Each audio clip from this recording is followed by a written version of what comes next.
We on here, man. You're listening to the All Burgundy and Go Everything Commanders pregame show. The Commanders are taking on the Arizona Cardinals in the season opener. What's going on, fellas? What's up, man? Nothing much. I mean, excited about today's contest, man. I am too. I'm Wole Yeah, here with you look Glenn like and Ray Jeezy. Hey, I wear a suit for the occasion, baby. Big day today in Washington. It's big day in Washington. Don't trip. That's MVP right there. Well, they don't even get it twisted, man. The MVP. Ray, why do you say Hurt MVP, business. bro? The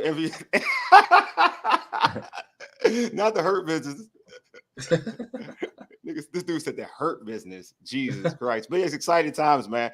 Obviously, it's exciting because you have a new ownership. You have the new situation with the team in terms of a new offensive coordinator.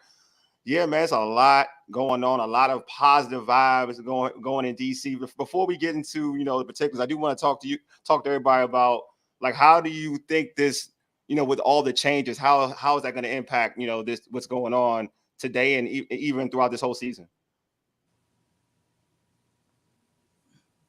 Yeah, I guess I started. I think it's going to impact a lot. I mean, we already seen the impact.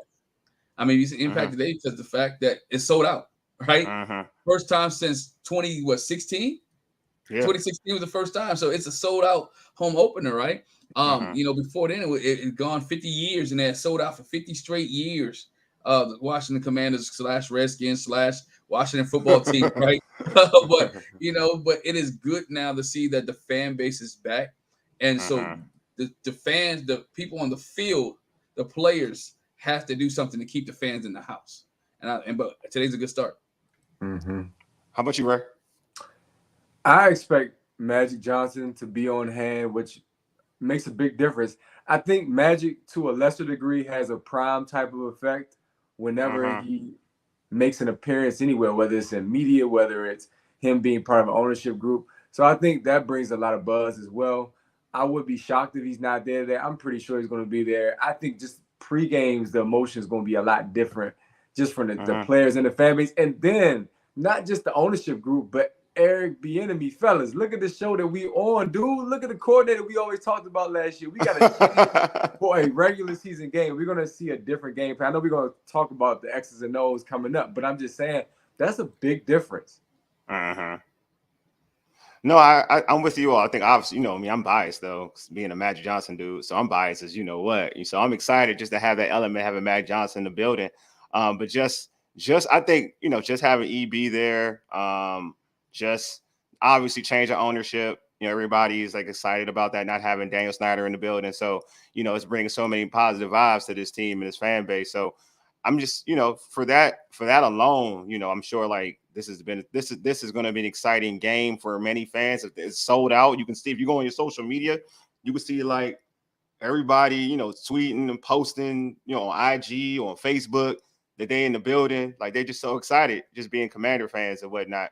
I already sent a text. We were supposed to have the homie Lake Lewis Jr. from Sports Journey. He's the Commanders reporter. Supposed to have him on. Send him a text. So, but before we get into that and talk about some of the updates in the game, updates of what's going on prior to this game, I'll start with you, Ray. In terms of this game, what are you most excited to see in this game? The defense, brother. I think that we have not had the opportunity in preseason to see the defense play as a unit. I remember the Baltimore game. I talked about that being a good measuring stick because the way Baltimore approaches preseason. And Wole especially was like, our first team defense wasn't playing. Our first team defense wasn't playing. And that was the common theme. And I'm like, dude, I want to see just what Jack Del Rio brings to the table this season, because you expect the offense to put up more points, to put up a lot of points. Everybody that I've seen that's made predictions is saying 30-plus points for this defense, for this offense. So if the defense does their job, even to a minimum, you're looking at a blowout. I'm predicting a 2-score victory. I know I'm jumping ahead a bit, but what I'm saying is if the defense does not show up and get pressure on the quarterback and get stops and create turnovers, people are going to be nervous. If this is a slim victory and the defense doesn't play well, if, let's say, the Cardinals get the ball first and march right downfield, which has been the case in the past, then it's going to be a problem. But if the defense comes out and dominates, it's going to set the tone for the rest of the season. All right, so speaking of defense, Chase Young's is out. It's not active this game. You know, so I know, right? Hey, Glenn, man, your thoughts on Chase Young not playing in this game? We gotta stick to a theme, bro. We gotta stick to a theme. We talked about it. I mean, like I said, I've always been. I like Chase Young as an athlete. There's some things that he's missing, and I think too overall being a number 2 overall pick in that draft was too high.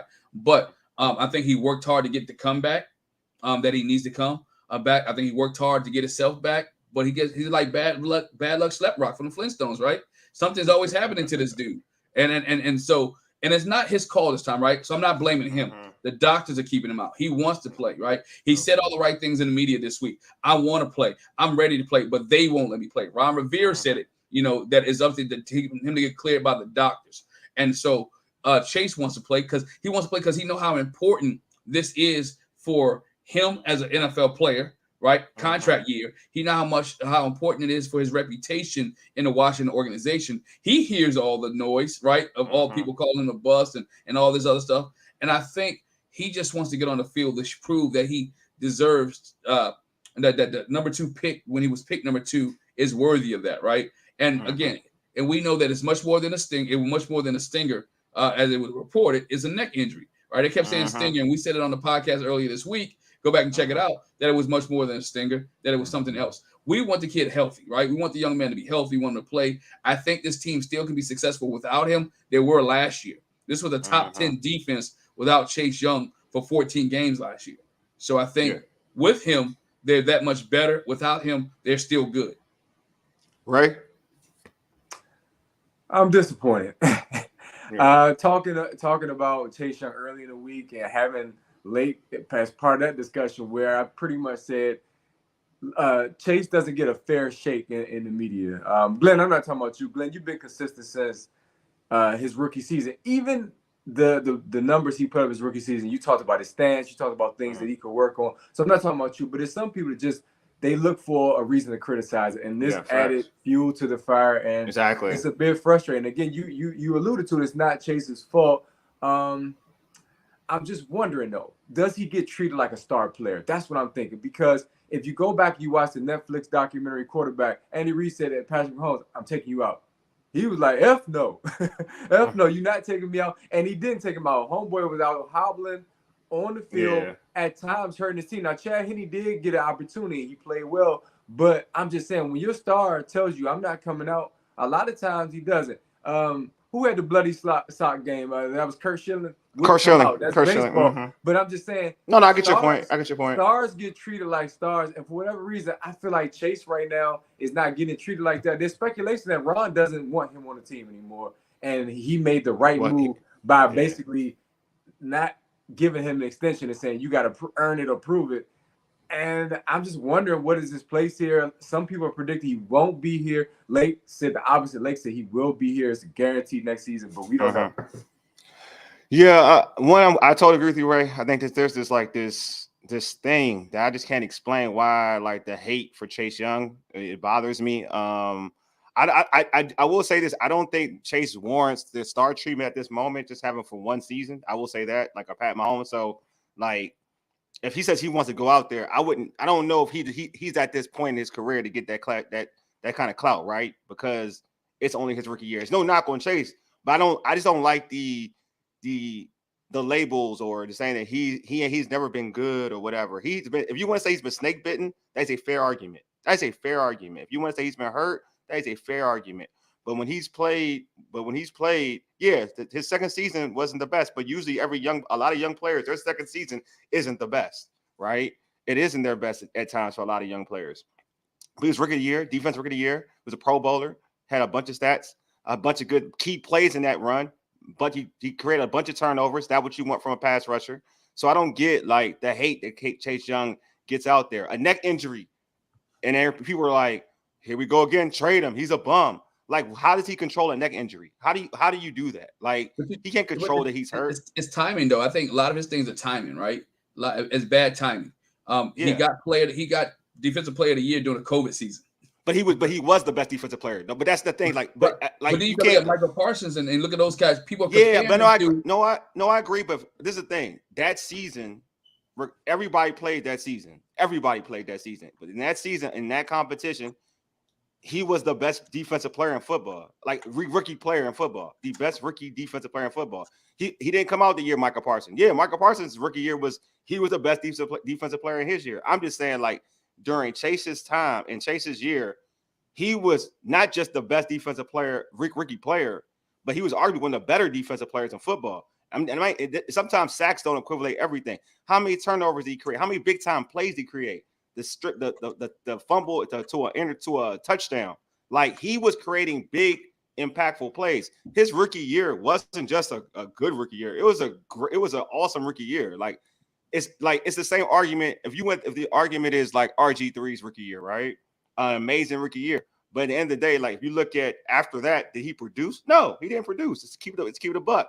But we have a longer sample size when it comes to RG3. Chase Young, we only have a short sample size right now, and we're already jumping the gun and saying that he's this, he's that. He's given us a really good rookie year. Like, that rookie year, it's not, forget the playoff run, like leading to the playoffs. I'm not even putting that into the equation. What he did his rookie year, the impactful plays he made his rookie year, you can't take that away from that dude. No, I'm not taking away from him, but as a coach's standpoint, when the coaches look like what was my last point I made when I talked about him earlier. We were the top 10 defense without him. So the question is, do you really need him if you're already a top 10 defense without him, right? And I think that's from the coaching standpoint, that's what they're looking at. Like, can we survive without Chase Young? And we really want to answer to the question is, the Washington Commanders defense can survive without Chase Young. But I guess this is my question to that. Are they better with Chase Young, with a healthy Chase Young? They are better with the healthy Chase Young. But if you ask most people, would you want to still be a top 10 defense without Chase Young? Is Chase Young the star on that defense? When he's healthy? Is Chase Young the heartbeat of that defense? No. He's not a heartbeat of the defense. He's not. But I made the argument, but why would you want us to, I mean, like, in any profession, why would you want us to attract talent when you have something that makes you better? Like, if you're a top 10 defense, you could be top 10. Would you probably be top 10 or top 5? You'd rather be top 5, right? But your top 5 can't get on the field. But I'm saying, if the case is, if you get a healthy Chase Young, forget the health, can't be on the field. That's an injury thing. No one can ever predict injury. That's why I don't like using injury for any player, for any sport. I hate using that. Let me ask you this, then, real quick. I'm sorry, because Anthony Davis gets criticized for getting injured. Yes, exactly. And people say it's because of the way he takes care of his body. I don't think that's the case in what we're talking about with Chase Young, but others will compare the two. Yeah, is that fair? Like to say, like AD. Because AD gets criticized even when he gets hurt. He can't control it, but he gets hurt often. And I feel like Chase has been somebody who takes care of his body. But every move he makes gets criticized. When he was training elsewhere, he got criticized. Sure. I think it's a fair comparison. Yeah, it's fair. Because to me, again, I don't like, even AD. I don't like using that. Like, I don't like using injury. I hate it. Right. Like, I hate injury because that's something you can't control. Right? It's nothing. It's like, you're snake bitten. You may be injury prone. That's a fact. I think the Chase thing is a little too early, to be honest with you, but it is a trend though. Like, I do acknowledge it's a trend. I can't say it's not a trend, but I don't like to say, like, get rid of AD because next season he's going to get hurt. You don't know if he's going to get hurt next season. You don't know if he comes back in week 3. Like, so the report is he can come back. The earliest he can come back is week 3. If he comes back week 3, I'm not going to think that Chase Young's going to get hurt in week 4 or week 5. Like, my presumption will never be like, oh, he's going to get hurt. Like, I'm going to think that the product, if he's on the field, he's going to produce. That's my mindset. That's what I think about Chase Young. He's on the field healthy. He's going to make your defense better. That's what he's going to do. He's going to make your defense better. If the frustration is like, okay, you're frustrated that he's hurt, I get it. Like, I'm not going to, like, knock you. But don't act like he can. Like, my thing about any fan who's watching this, or any fan who's, like, talked about Chase Young, don't make it seem like being hurt is his fault. Like, he's trying to get hurt. Like, some of y'all out there on social media act like he's trying to get hurt. Like, he's not. Oh, here we go again. He hurt. Oh, like, he a bum. Like, nah, don't stop trying to put injuries into your narrative. Like, that's not a thing. Don't put injuries into like that. To me, anytime I see that in sports, in all sports, that annoys me. I'm like, injuries happen. Like, dude, you want him to play with a freaking messed up neck? This ain't the Olympics. He ain't Kurt Angle. Like, what are we doing here?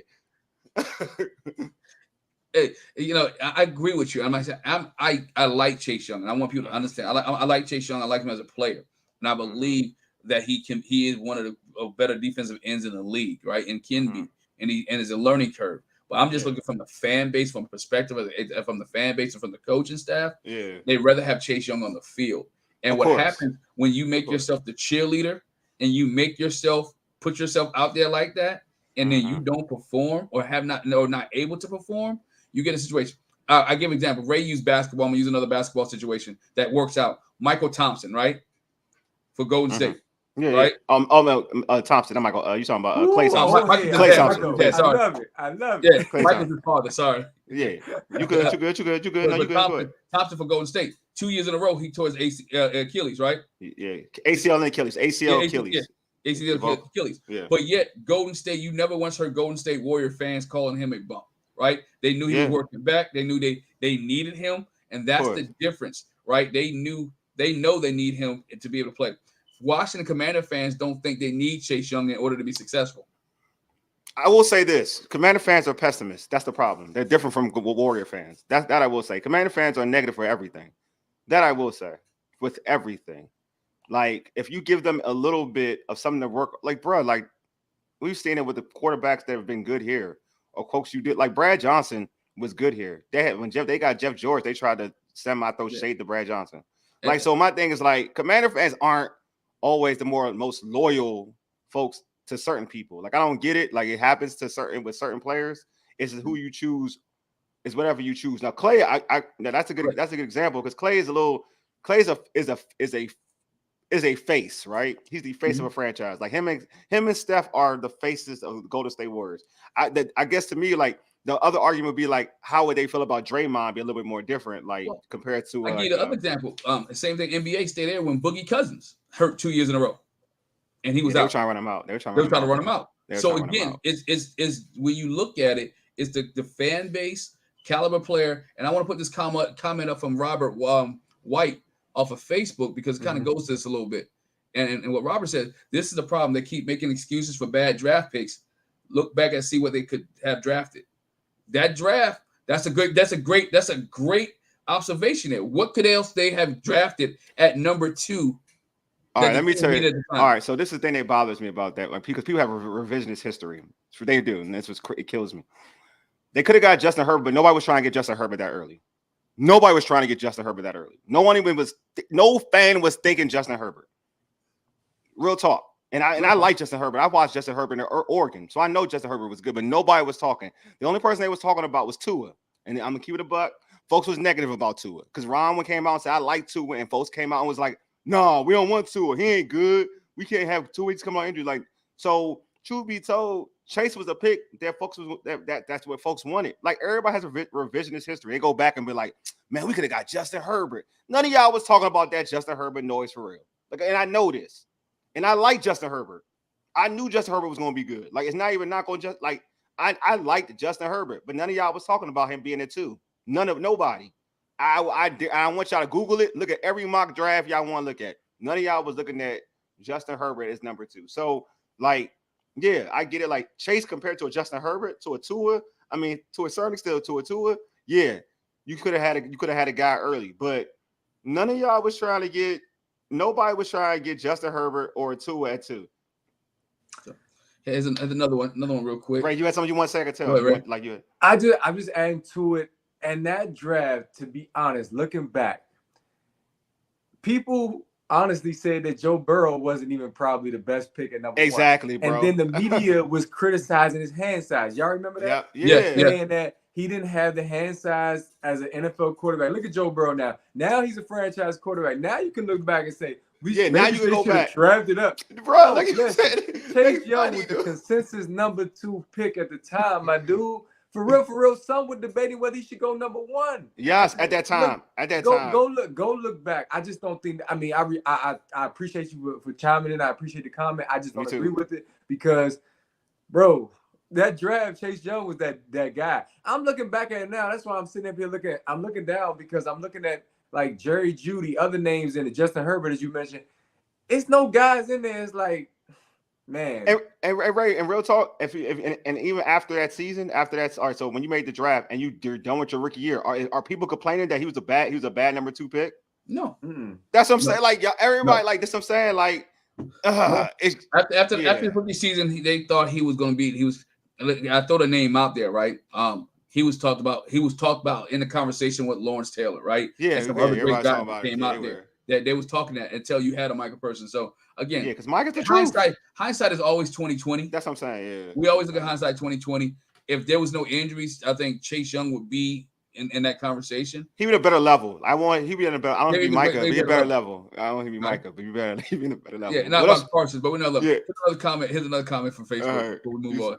All right, so okay, Chris. All right, when it comes back and dominates everyone will be complaining that he better be resigned. Just get behind your players and HTTR. Let's go 1-0 today. That's all I want, bro. Like, that's my thing. Like, I want. Okay, so to Chris, I want people to keep that same energy.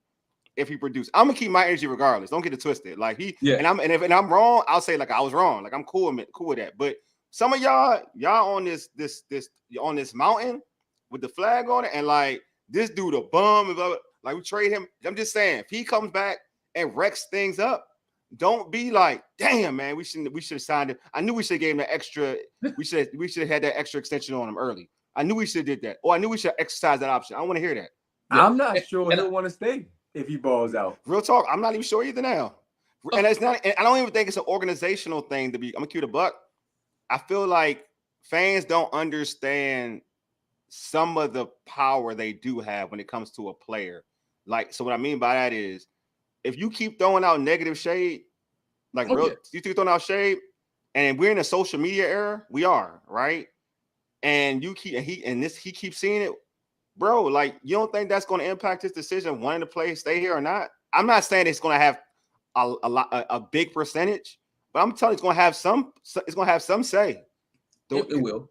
And I'll be the first to tell you, my thing has never been his ability to play. It's always been the technique.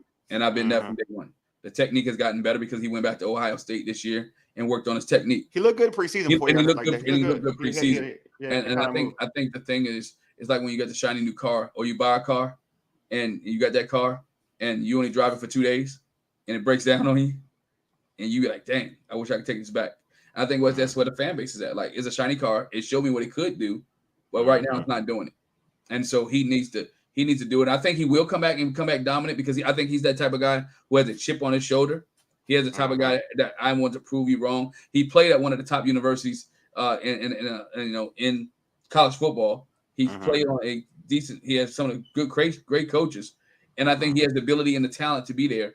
And I think he will be there. I mean, he shined when he came back the last 3 games. He made an impact when he came back, first game back, and throughout the rest of the season, Chase Young had an impact on his football team. No, I totally agree. I'm still waiting on trying to get Lake on. Go ahead. I'm just looking at social media. It's looking like there's some former players in the building too. I think the atmosphere is starting to build. It would be great to have Lake or anybody who's at the game right now, or who's covering the game right now to come on and kind of give us a feel of it. But yeah, I think that's something else that I like about Chase too. Going back to him and talking about the atmosphere, he's a leader. He gets you emotionally energized before a football game and during the game. I'm sure he's going to be on the sideline rallying the troops. It would be nice if he did a little bit more media, considering he's a hometown kid, so to speak. I would love to have him on this program. You know what I mean, Glenn? I'm sure you would as well, because honestly, it would be great to hear more of his perspective. I know we get his weekly comments in the media, but I'm talking about just more of a in-depth interview with Chase Young would be dope. We got to get that set up somehow. But moving forward, I'm hoping he does ball. And I think, again, if he doesn't, then he's going to move on. If he does, he might move on. And if he moves on, I think that's going to be dangerous. I think he's going to ball. Wole, early in the week, we went down that list of players that moved on and went bananas. Ryan Clark is somebody you mentioned as one of them. Antonio Pierce is another person that when they left this organization, they did a daggone thing. So you got to be careful. I think with 2 great defensive coaches, one being your head coach, it should be no reason why he shouldn't improve and be a big part of this defense and also earn that extension. Yeah, man. I know. I agree. I think he has an opportunity to, and I don't want to keep like talking about Chase. We got so much more to talk about, bro. Like real talk. But yeah, like hopefully he gets healthy. That's all I'm saying. Hopefully he gets healthy. But so for the Commanders, like Commanders, we talked about Jamison Crowder being re-signed, then put on the practice squad. They activated him to the because Dax Mills has been on the IR, so they activated him to the roster and knew he that is was active. coming. I knew it. So he's playing. He's on the roster today. He's on the active roster today. I'm gonna get your opinion. I've actually reached out to somebody else, Ray, about trying to get on the show right now. Actually, well. You know what I'm saying? But do you think he returns punts today? I'm gonna start with you, Glenn. Yeah, definitely, man. I think he returned punts today. You wouldn't have signed him if you didn't want him to return, right? You wouldn't have put him on the roster. You wouldn't have activated him or moved him up, activated him if he wasn't going to return punts. So he will. I hope he has a great day returning punts. I hope he receives a lot of punts. That means the defense is doing well, right? If they punting all day, and we see a lot of Jamison Crowder. I think he will return punts today. Dax is hurt, and the offense needs to move. I mean, he'll get the offense in good field position so they can continue to put on points. What about you? This has been an area of concern, that's what I'll call it, under the Ron Rivera regime here in Washington. Special teams in general, his selection of kickers, all types of issues we've seen on special teams. This is vital. So any and everything that he can see to try to make this work, it will work. However, I'll be honest. This means nothing to me as somebody who covers the team because I think Antonio Gibson should be getting opportunities. You have the proper running back core now. Why is Antonio Gibson not back there, bro? James Crowder, I like him. Just don't get it twisted. He's earned one of those reputations within the organization that Ricky Irvin's had. Somebody who's going to be around for a long time. Rock Cartwright, somebody who the fans love, and he can come back anytime.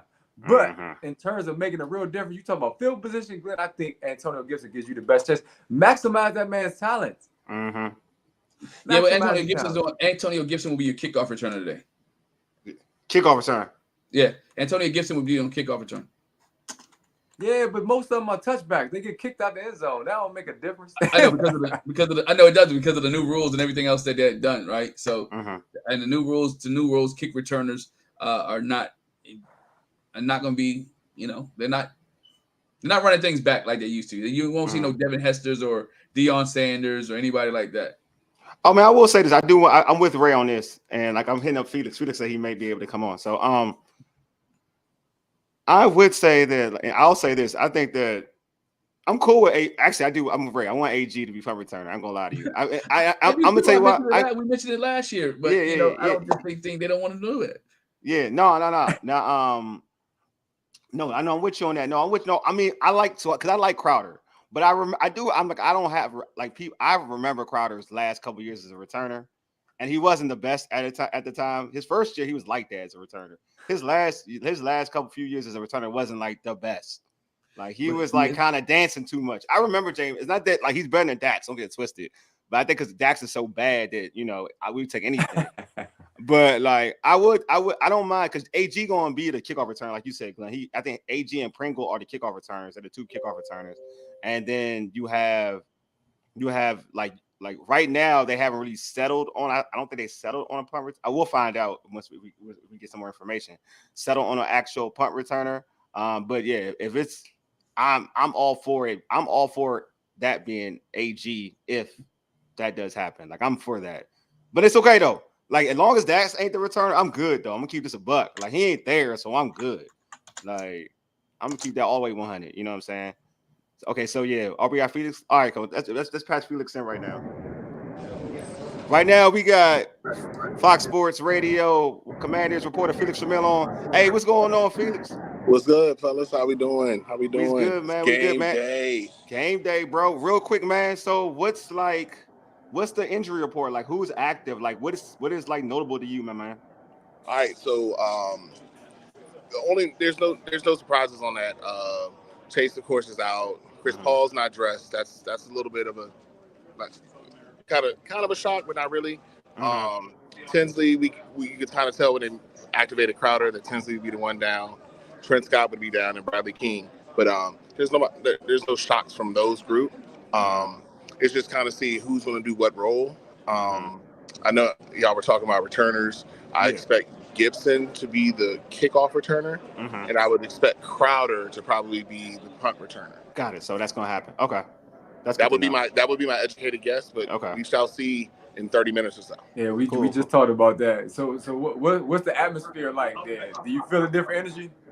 Man, I just spent the last hour and a half at tailgates, and it's utterly amazing. Like in the rain, I mean, it's packed out there. There's such a vibe of energy out there. The rain wasn't going to stop it. Nothing was going to stop it. I mean, we literally just stood outside for like 20 minutes and just saw all the Commanders gear. Just everybody excited, energetic, ready to go. Like, this vibe is amazing. Like, there has not been something like this. 2012 easily, and you got to go before that. So I mean, it's everyone's excited. So it's down. The fans have done what the team is asked to do. Now it's on the team. Yeah, we underdressed, Mole. We are underdressed, Mole. You see, they came for the occasion. They excited. I know. The new start. Hey, hey, Felix, I'm about to say Glenn. Glenn, is he in here next to me? He all suited and booted. Yeah, he's suited. Hey, man, look, man. I'm at the surgery, dude. I'm at the surgery. You're going to get this look. This is the look you're going to get. Hey, Felix, you seeing more ex-players around today right now already? Man, already I've ran and spoken to Pierre Garçon, Tim Hightower, RG3 and his family. Dang. I saw Darrell Young. I've ran into Charles Mann. I've talked to a few others. Everyone's here. Like, everyone wants to be here in this moment. And I think that just shows how much it meant to the former players to have a new owner, to have this new direction. It is great. And so, I mean, I'm just seeing ex-players everywhere and their families. And that's even the bigger thing. You see the families here. That means they're all in. So, I mean, I'm just running into players left and right. And I walked in with Ricky Irvins today, and he's just like, it's just different. I mean, when a guy like Ricky Irvins can come up to me, and he's been around, he still works for the team, but he when he tells you, yeah, it's different, then he's right. It's different. So, I mean, there's players left and right running around here. And it's just like, it's almost like homecoming. And, you know, we're all from the HBCU world. It's homecoming. Like, that's what it feels like. That's exactly the vibe. It feels like homecoming. So you got Champ in the building, man. That's wild. Like, they actually got Champ Bailey to come back. That's crazy. Like, so how RG3 I seen a too. player like that? That too, yeah. RG3 too, yeah, definitely. Yeah, and I mean, it's love though. Like, everyone's happy to see it. It's not like you see little clicks and little like everybody's like happy and great to see each other. So it's seeing Champ here was different. Like, it was like, whoa. And then seeing them with Clinton was even like, wow, like that trade for each other and they're together. Yeah. But it's amazing. So you just see that, you can kind of see it, and everyone's buying in, and you'll see how many players actually like the city, love the team, but they didn't like who was at top. And I think that's what's coming to the forefront now. Everyone liked the city, everyone liked the franchise. It was just the ownership. So Glenn, you had a question for Felix? I think I cut you off. No, you was good, man. We just you already asked the feel of you answered the question about all the alumni who are back and the field of players. You know, I thought about when you mentioned that, I thought about Magic Johnson, right? We're naming players and stars. It's like almost like Showtime in LA, right? When you go to Staples Center and you start seeing all the ex-players and all the superstars who come out for the event. When was the last time that the Washington Commanders, right, has been the place to be on a Sunday afternoon, right? Let's be honest. That's a good point. That's a good point. I think Embiid is there too. I think Embiid is in the building too, right? Yeah, like, I mean, there are agents in here. I don't know if D. Jackson said he was trying to make it back. When I talked to him in the Monday night joining against the Ravens, like this is it's a thing, and that's part of the magic effect, because I was talking this with a couple of other people. Like, he's gonna enjoy being an owner because it's a show. Like, the NFL is a spectacle, because you know, he's been an owner of the Dodgers, he's worked with the Lakers, you know, that's 80-some games, that's 6 months. The NFL is a show. It's a sort of thing. So now you're seeing the show being brought back. Like, it's like, oh my God, like, this is an entertainment, this is a venue. So I think Magic brings that, like, cachet. players want to be here. Like, it's not like, I guess they honoring me, I'll show up and throw on this polo real quick. They actively want to be here.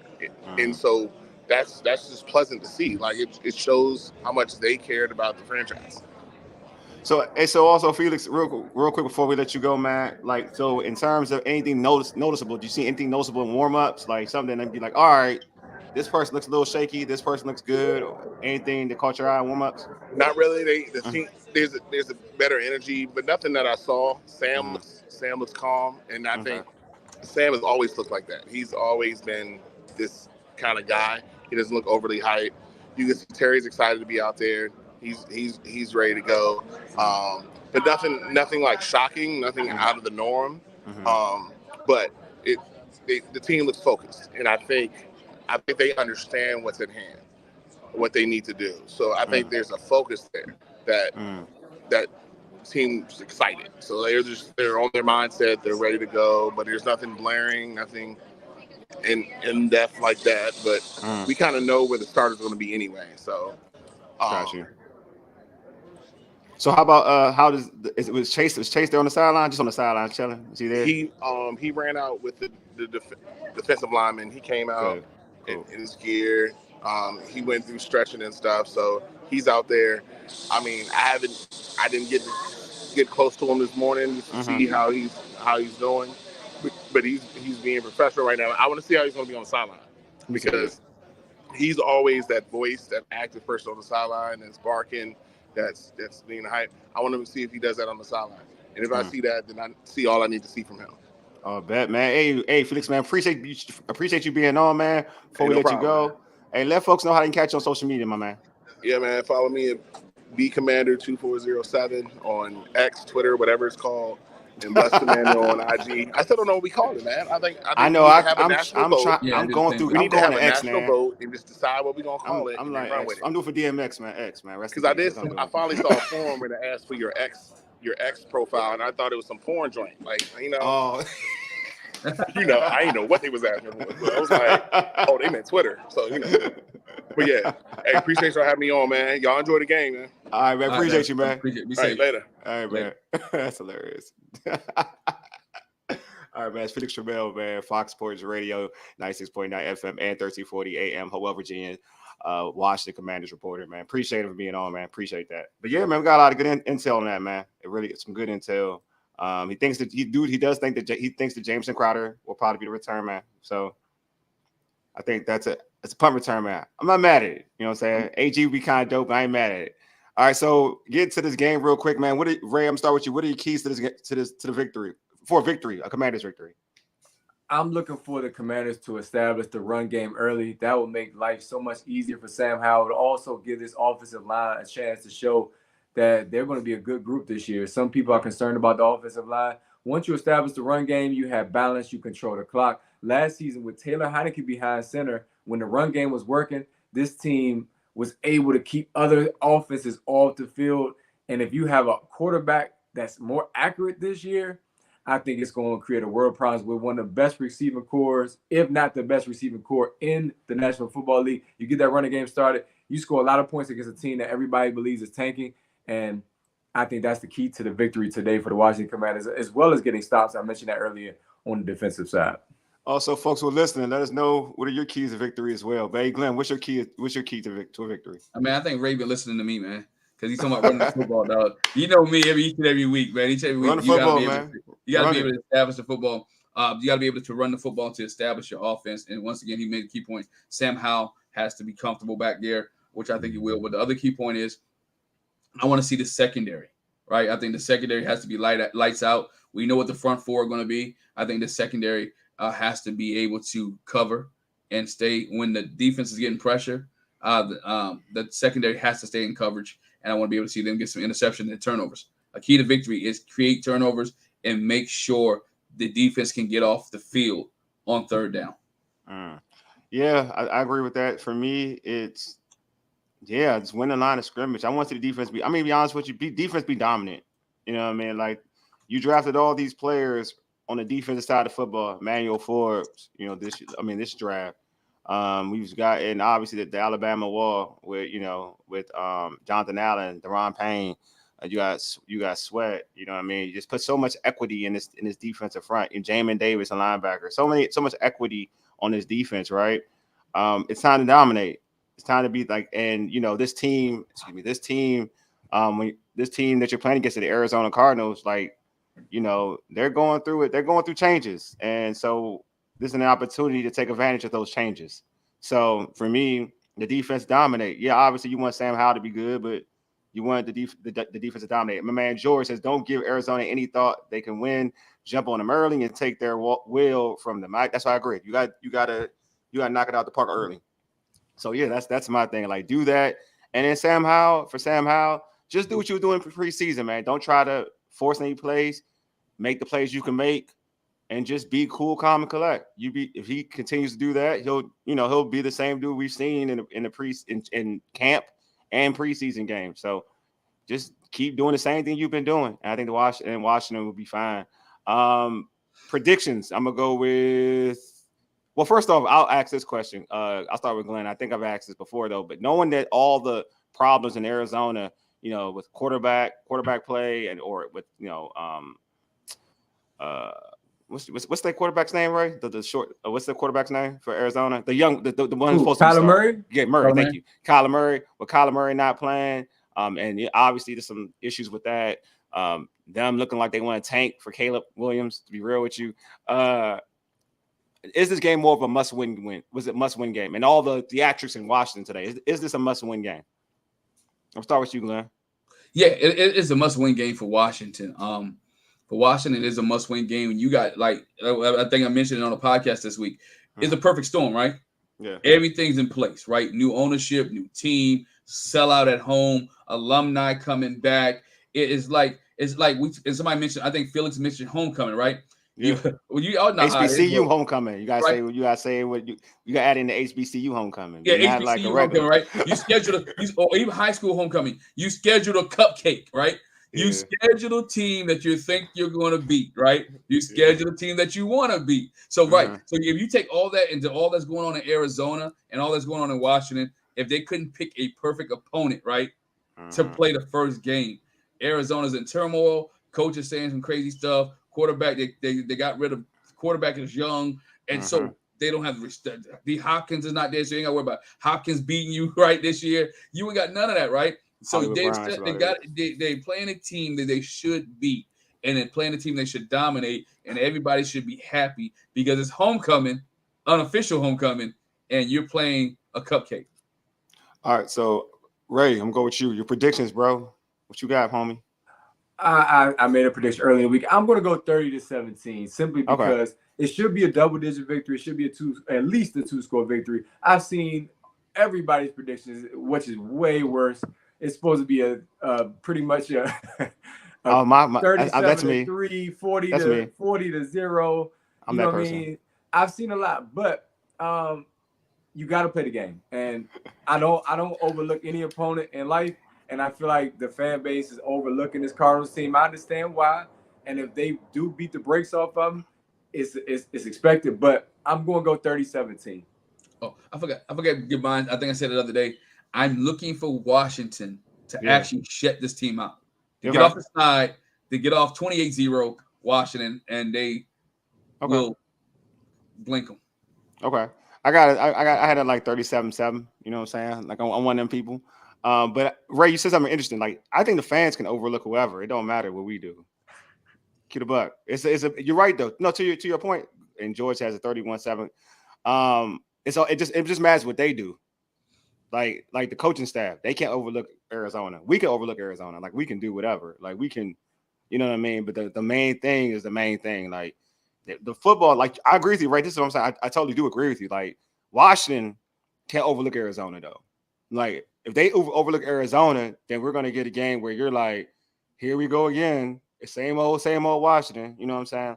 But in terms of like everything I've seen, compare to like last year's teams and whatever, in terms of getting your team prepared, having what we've seen and actually running a real practice, having people being physical and having the opposition saying like, oh, they different than what we've seen before. Like having the Ravens come out and say like, oh boy, different. or avoid. Like, oh, they different. Or to a point where the Ravens, they had a scrimmage with. Dude, they've had scrimmages with so many other teams, and you always heard the other team looking better. You've always heard the Patriots look better. You always heard Houston looking better. This is the only time when they ran a scrimmage with somebody in over years, maybe since we've watched them in Carlisle and Pittsburgh, bro, where the opposition looked like the weaker team. Yeah. In scrimmage. That says a lot to me. So I'm like, all right, to me, like this team is prepared. It's the most prepared this team has ever been, the most physical this team has ever been, probably most talent this team's had in a long time in terms of all around the board. So I'm like, yeah, give me 37-7. I mean, if I'm geeking with how big it is, it still should be a dominating effort. 31-17 is dominating, to be real with you, right? Like this that is is not dominating the too. same old Washington, though. I will say that. Yeah. We already know that. So that's Yeah. the good part. It's just making sure that the scoreboard indicates that. That's Yeah. the last piece of the equation. Yeah. But 31-17, to your point, 31-17 is still a dominating effort. I'm over the top. It's going to be a good week regardless. I think it's going to be a good week because it's going to be a lot of positives to bring out. There's no way they can go out there and look bad today. I promise you. Maybe there's some areas they'll need to work on. That's every week you play a football game. But I just feel like this is a great thing. Glenn, you hit on the head. You talking about the scheduling, how it just works out. The buzz is real, man. I'm looking at social media now. The buzz is real. They tripping out here. They tripping out here. They out here geeking. Champ Bailey is creating buzz. I know. Champ is like just by being bad. Champ ain't been back in Washington in like forever. Yeah, I know. Forever. You got champion, though. That's crazy. Champ Bailey out of the woodwork. You know what I'm saying? Dan Snyder watching today. Where is he at, man? I know, man. I know. I think that man pissed. He counted $600 and something $6 billion. Yeah, I know he happy, but I know he happy about the money. But I know that man pissed. I ain't gonna hold you. I know. You gotta realize he was also a fan of this organization. So there's somewhere inside of him. He mad. He's happy because guess what? He was a fan of this organization. Yeah, but I do think there's some pride. I agree with you. There's something that he's gonna root for. He's gonna root for his team, right? But I do think on the flip side, though, there's a side of him be like, y'all ain't love me like this. Like there's some jealousy here, bro. Like there's some real jealousy, dude. Oh, yeah, human nature. Just human nature, bro. Like to a point where I do think it can turn your fandom around. You know what I'm saying? Because I do agree with you, Glenn. He was a diehard Redskin fan at the time, right? That's what he was. But I do think that what you see now could turn it all the way around. Be like, I hate this squad. Like, I hate this. You know what I'm saying? I hate everybody. I hate Washington. You know what I'm saying? I'm not even from here no more. Yeah, you know George put something up, and we all get this. George says this is the quote to some WWE music. It's a new day. Yes, it is. George, you the man. George, you the man. That's the reason you're a Commanders fan. But real quick, I'm into fantasy football, whatever. Ray, I'm gonna start with you. Who would be your fantasy starter for the Commanders today? Who would be that dude? Man, I'm telling you. I mean, Jahan is the greatest choice. So, I'm not. Terry back, bro. Terry back, though. I'm not gonna pick Jahan for the simple fact that he is the obvious choice. Now, I mentioned Sam Howell, right? And I mentioned getting the running game started. Yeah. I do believe that EB is one of the people that if we down in the red zone, we down in the 5 yard line, 1 yard or whatever. He gonna run it first and go. I think Brian Robinson, he's punching him in. So I would start Brian Robinson. It's all about touchdowns in fantasy. All right. Glenn, what about you, man? You had to pick in a flex league. Yeah, flex league. Glenn, you had to pick a fantasy player from the Commanders to have a vicious day. Who would it be? I was gonna say Jahan. Okay. I think Jahan. I do, man. That's why I think. You know me. I said it. I think Jahan's better. You know, I get flack. Raynham laughed at me, or I think Mo laughed at me last time when I said it. Jahan, since he's been with the Washington Commanders, has been a touchdown machine. He has, though. No, he has. And so we're talking about fantasy here, not who we like, who we think is the better receiver. We're talking about fantasy. And so in fantasy, Jahan Dotson will be his day. Second will be Sam Howell. I think Sam Howell will put up good numbers today as well. And if I had to pick a third person, I know it's going to shock you guys. I'm going to go Antonio Gibson because I think Gibson gets the nod on the short yardage stuff over Brian Robinson. Okay. Anybody listening, you give us your fantasy picks. Might be a good choice. Yeah. For me, it'd be the Commanders' defense. I think this is a defense where, like, they can dominate. You can get a bunch of sacks, and also you can get some interceptions because you got a quarterback and Dobbs I think Dobbs is starting. Yeah, Dobbs. Quarterback Dobbs, who like has just come onto this team. And granted, he's been in the system before, but still, this is a whole new group. Chemistry is different. Like you asking for a lot in the passing game for a guy to get acclimated to his teammates. Forget the system, to his teammates in week 1. So yeah, like there's an opportunity for like a player like Emmanuel Forbes to have a pick 6 or a pick, get some sacks. Then you jumping up the numbers for a defense and getting a hellified defense on a fantasy team for week 1. So I'm gonna pick the defense in this whole thing. Yes, sir. All right. This not gonna be the real test. Next week will be. I know. Yeah, I know, right? I know, right? Hey, Glenn, do we have any comments before we end the show? Comment here. See what we got. One from George. George talking about here. I'm using Dawson in the Commander defense in the daily fantasy. Okay. George uses the fantasy. Again, Dawson and Commander defense. Okay. Jahan is that guy, bro. Yeah, you can't go wrong with Jahan, bro. You can't go wrong with Jahan, man. I ain't gonna hold you. And those are it. We got one from. There you go. All right. Let's get it. Yeah, I'm with you, bro. You know it. Let's go. Let's get it, man. So yeah, look at the excitement, man. And you see the hashtag is not HTTC folks posting right now. No, you see that, right? It's people still posting HTTR, even though we know we're not going back to that name, right? Yeah. The ownership said it. We didn't get on that, but ownership mentioned this week several times they're not going back to the Redskin name. But fans are still going to call them the Redskins. Man. I still do. Redskins come out before Commanders. Sorry. Yeah. Look, man. It's everything. Everything. Look, Ray want to go back to the Ray want to go back to the name like that name was better. Ray ain't gonna hold you. That was a great name. You know what I'm saying? So that you just gotta do what you gotta do. Anyway, I forgot to mention this. Hey, make sure you subscribe to our podcast on Spotify, Apple Podcasts, and Google Podcasts. Just search All Burgundy and Gold Everything. Also tweet us at ABG_Everything. Hit us up on IG at ABG_Everything. And like our All Burgundy and Gold Everything Facebook page. If you're watching this on YouTube, make sure you subscribe. Hit that red subscribe button and like this video, man. This has been a great show. Appreciate Felix for jumping on. We were supposed to have late. But Felix jumped on and did the darn thing. So, Glenn, we probably going to have Felix from now on. You're right. So, keep that all the way 100. Anyway, you've been listening to All Burgundy and Go Everything, powered by the Urban Sports Scene and Fox Sports Radio, 96.9 FM and 1340 AM, Hopewell, Virginia. For ages, you dig? Deuces. Don't forget the post-game show. Post-game. Don't forget the post-game. We got a post-game show, so make sure you tune in. It's going to be right after the game. So make sure y'all. We'll send out stuff on social media and whatnot. So make sure you hit that link and watch out. We're gonna be on Twitter, on X Live, can't call it Twitter, X Live, Facebook Live, YouTube Live, on any of our platforms. Click the link. We in there. So make sure you tune in. Anyway, y'all, good luck to the Commanders. Hopefully we get a W. We got a lot to talk about. Peace.